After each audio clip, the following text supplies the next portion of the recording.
Conozcamos la Biblia con el padre Claudio Doglio.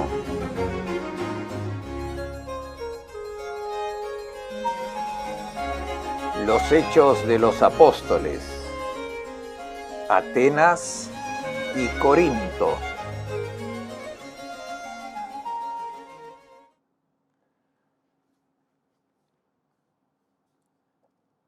Hacia el otoño del año 50, el apóstol Pablo llegó a Atenas, a la gran capital de la cultura clásica.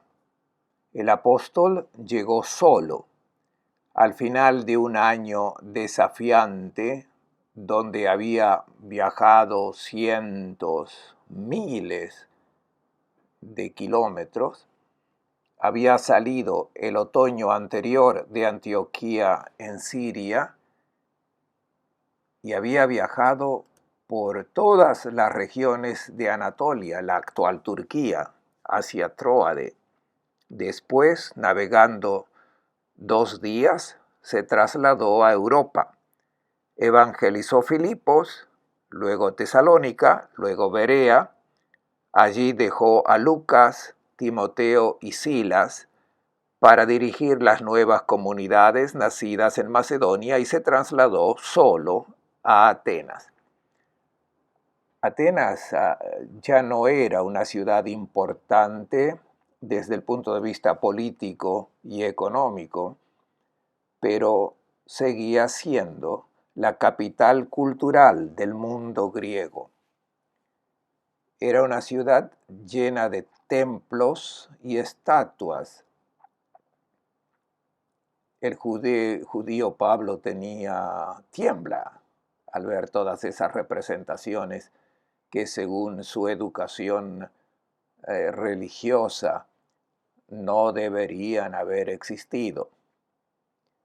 Principalmente le desagrada ese politeísmo, esa multiplicidad de dioses y cultos que se practicaban en la ciudad de Atenas, y siente la necesidad de anunciar la verdad que lo ha conquistado. Tiembla en su corazón y mirando encuentra un indicio interesante. Ve un altar, un pequeño objeto religioso tipo ex voto, dedicado a un Dios desconocido, agnosto Theó. Tal vez algún rico personaje ateniense, habiendo obtenido una gracia, no sabiendo a qué deidad agradecer, había dedicado este santuario sagrado a un Dios desconocido. Para no ofender a nadie, lo ha dedicado al Dios que no podía saber quién era. Esa cita le sirvió a Pablo como una provocación. Le hizo surgir una idea desde la cual comenzar. Entrando en discusión con algunos filósofos estoicos y epicúreos que abundaban en la plaza del mercado de Atenas, en la ágora o en el pórtico, donde se discutían todas las cuestiones filosóficas que podían ser de interés. El mismo Lucas dice que los atenienses son muy curiosos y se interesan por las últimas noticias, y cuando llega un nuevo predicador que enseña doctrinas originales, lo escuchan inmediatamente porque tienen hambre de las últimas noticias. Entonces Pablo encuentra un terreno que le parece favorable. Lo llevan a una colina donde celebraban reuniones y se tomaban decisiones. El Areópago, una hermosa colina rocosa justo al frente a la Acrópolis de Atenas. Y allí deciden escucharlo. Le piden que presente en síntesis su doctrina. Pablo comienza con una obra maestra de retórica.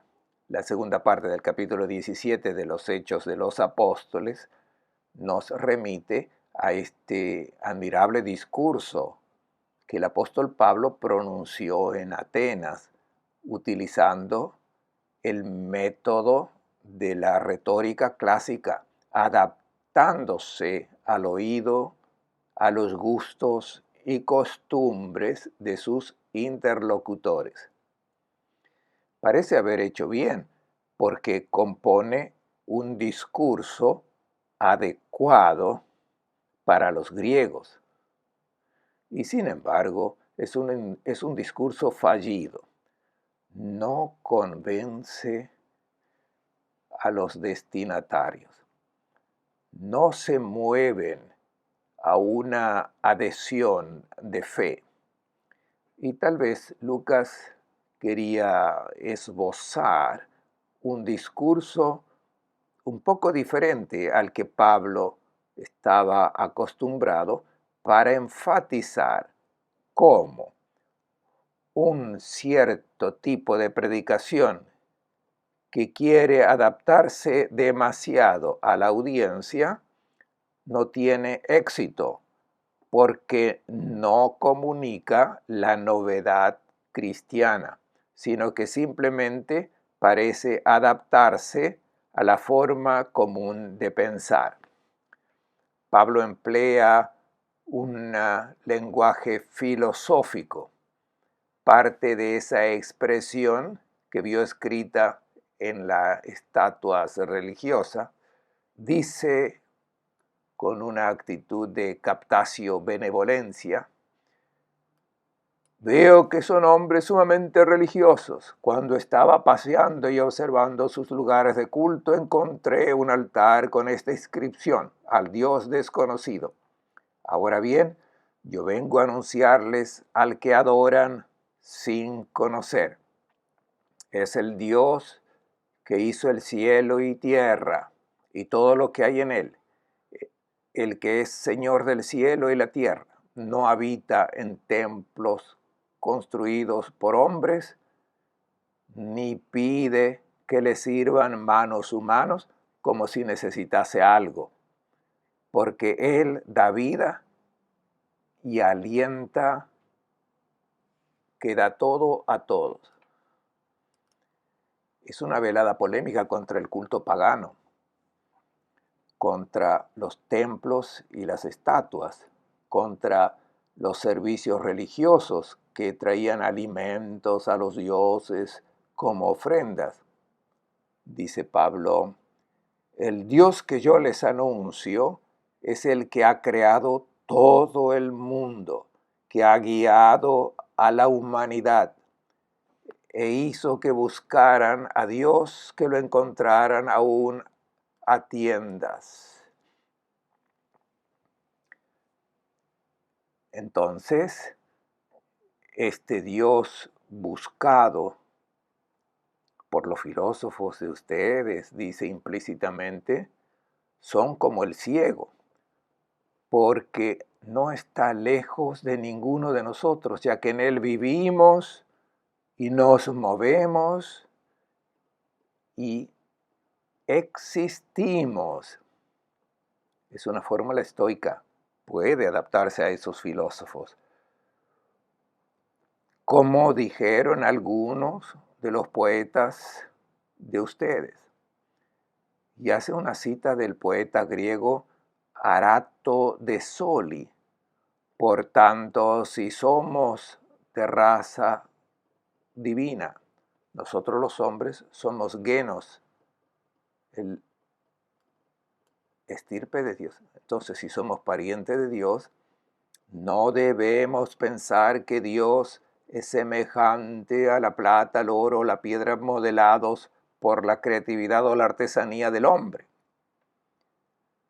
Dios ha pasado por siglos de ignorancia, y la ignorancia es la de los filósofos de ustedes y de la gran cultura de ustedes, que sin embargo no han conseguido encontrar a Dios.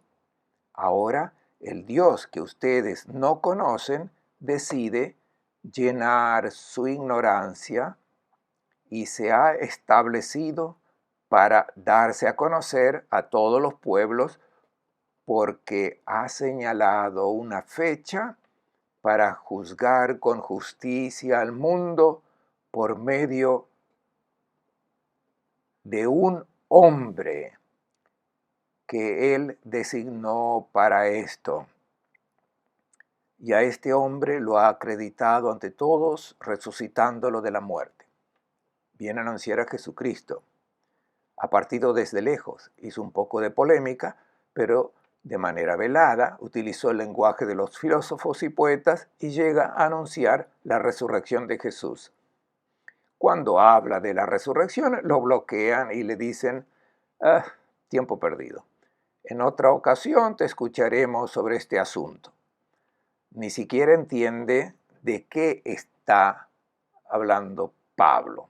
Piensan que Anástasis es el nombre de una deidad femenina, es el nombre de la resurrección, pero lo toman como una hipóstasis oriental, junto con otra deidad llamada Jesús. El discurso resurrección de los muertos a los filósofos griegos no les gusta en absoluto. No porque sean incrédulos, están bien convencidos de la inmortalidad del alma.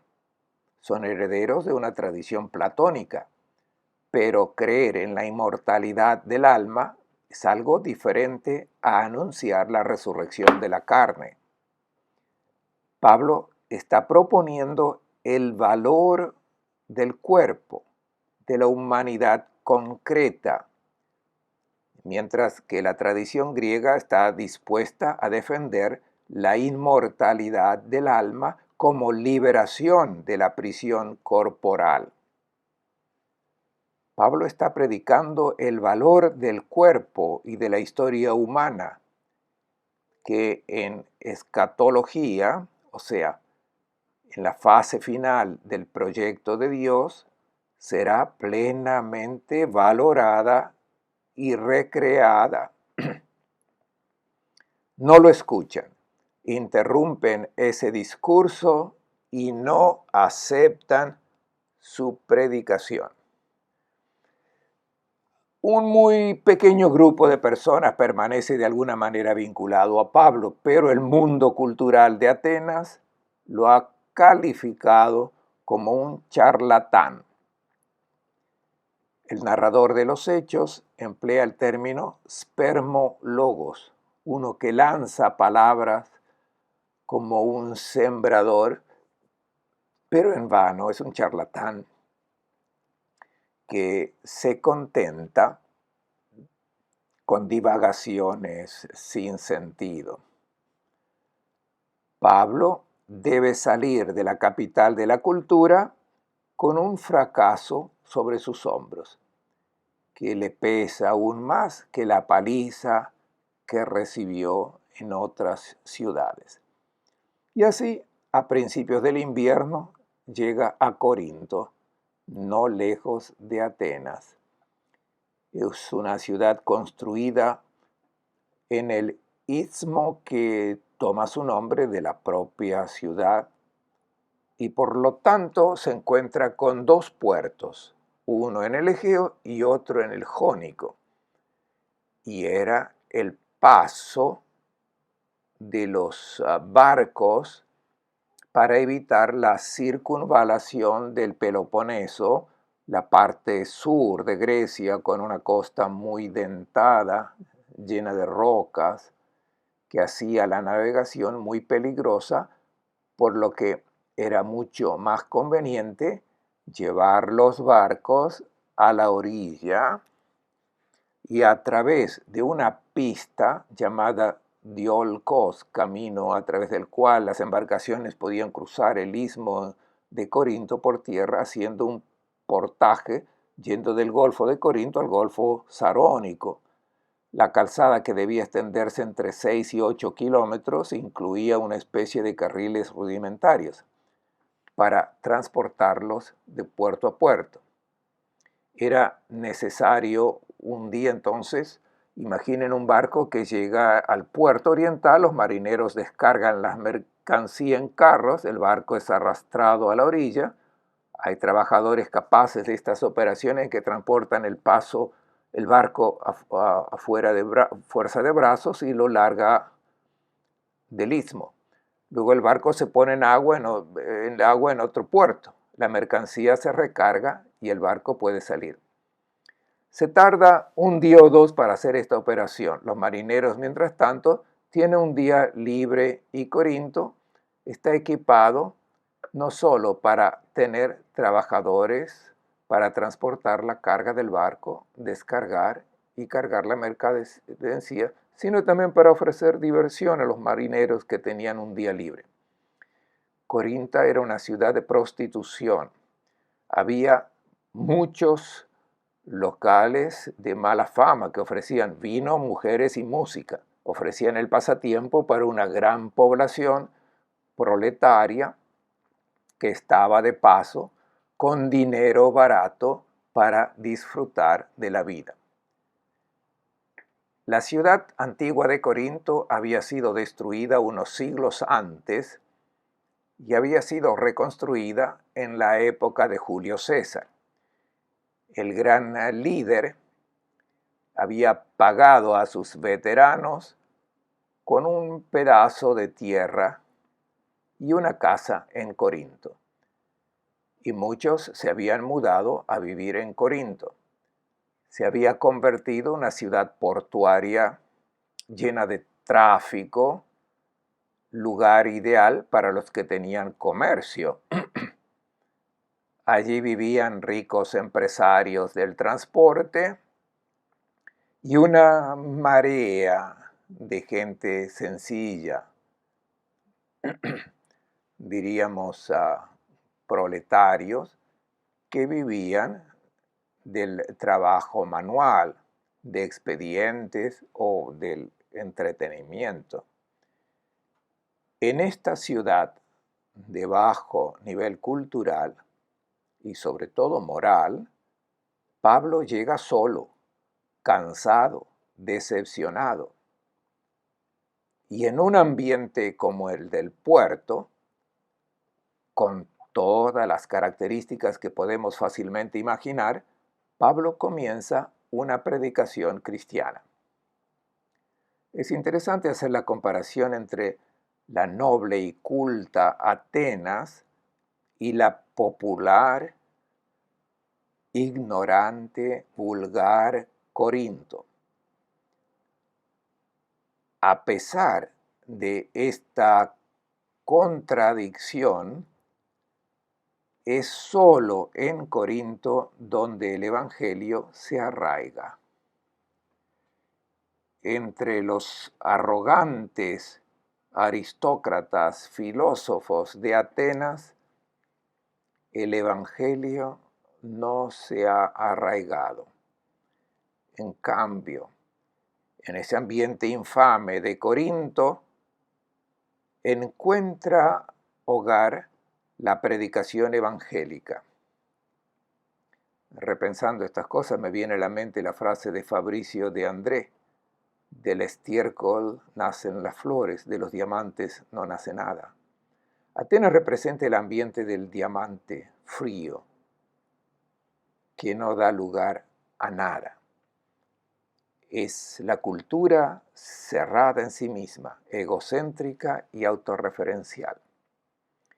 Corinto es un mundo humano, tal vez corrupto, lleno de pecados, de vicios, de malos hábitos, sin intereses culturales, pero una humanidad verdadera, un estercolero humano, donde las semillas pueden producir flores. Y las personas, encontrando uno como Pablo, han madurado, han crecido, han superado ese nivel bajo, han elevado el nivel de sus vidas, se han unido a Cristo. En Corinto hay una considerable presencia judía y por lo tanto, como siempre, Pablo comienza desde la sinagoga, predica en la sinagoga y varios también le dan la bienvenida. Incluso el jefe de la sinagoga se convierte en cristiano. Algunos, sin embargo, se oponen y Pablo entonces deja la sinagoga y busca alojamiento en la misma plaza donde estaba la sinagoga. Se hospeda en casa de un cierto Ticio Justo. Es un nombre típicamente romano. Debe haber tenido una habitación en la planta baja que alquila y Pablo, quien utiliza esta habitación como punto de encuentro, se convierte en un lugar de encuentro donde propone el Evangelio.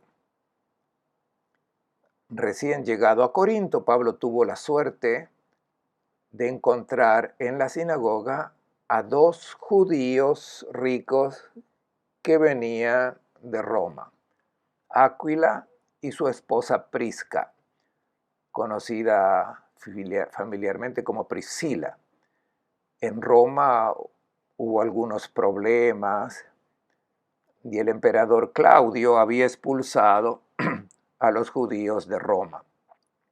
El historiador romano Suetonio lo recuerda diciendo que el emperador expulsó de Roma a los judíos asidua tumultuantes, continuamente en revueltas, impulsore Cresto. Es uno de los textos más importantes que en la literatura pagana latina dan testimonio de la primera predicación cristiana en Roma. Suetonio no sabe nada del cristianismo, cree que es un tipo presente en Roma llamado Cresto, que es la causa de los disturbios. Él oye decir Cristo, pero le parece extraño que se le llame como una herramienta y se imagina que se escribe con la eta, la E larga, que se pronuncia como I. Por tanto, es una cuestión de pronunciación que no se escribe correctamente. Por esta misma razón, tiene un gran valor histórico, porque el historiador informa de una noticia sin entender de qué se trata. Dice que los judíos de Roma, en la época de Claudio, en el año 49, estaban continuamente en agitación a causa de un cierto Cresto. Nosotros leemos Cristo, que no es un personaje presente, pero es un hecho importante. Los judíos de Roma en el año 49, antes de que llegaran Pedro y Pablo, ya tienen la noticia de Jesús. Algunos lo reconocen como Cristo, otros lo rechazan y discuten entre ellos.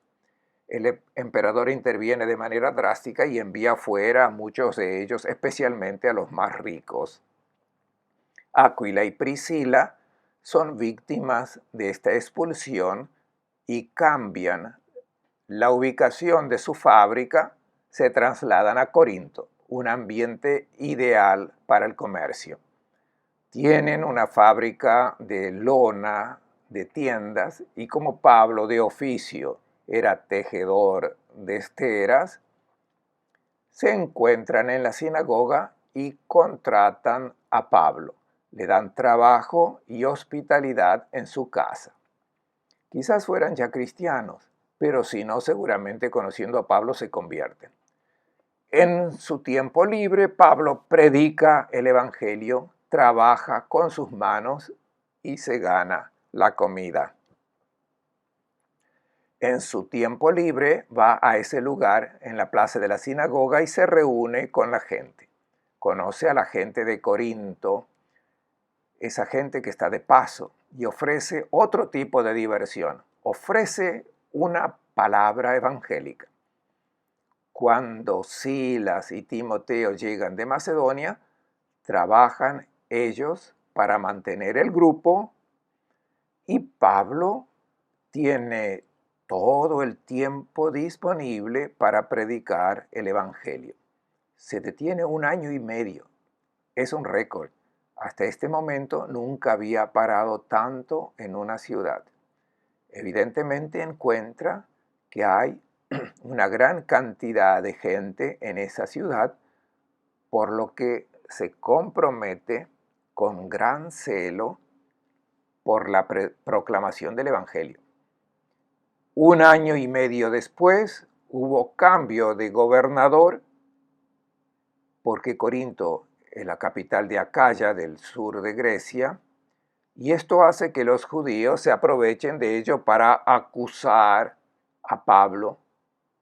Pero el gobernador Galión, procónsul de Acaya, es un hombre sabio, es el hermano del filósofo Séneca. Apenas escucha la acusación de los judíos, dice: si se tratara de algún delito, de alguna acción criminal, yo los atendería como es debido. Pero como se trata de discusiones sobre palabras y nombres y sobre la ley judía, arréglense ustedes. No quiero ser juez de esos asuntos. Y los justos se lo toman con Sóstenes, jefe de la sinagoga. Lo golpearon en la plaza del mercado como un incapaz que no ha sido capaz de llevar a cabo un juicio. Galión no se interesa para nada. Pablo, ahora libre, toma el barco y regresa a Antioquía. Así termina el segundo viaje. Estamos en el otoño del 52.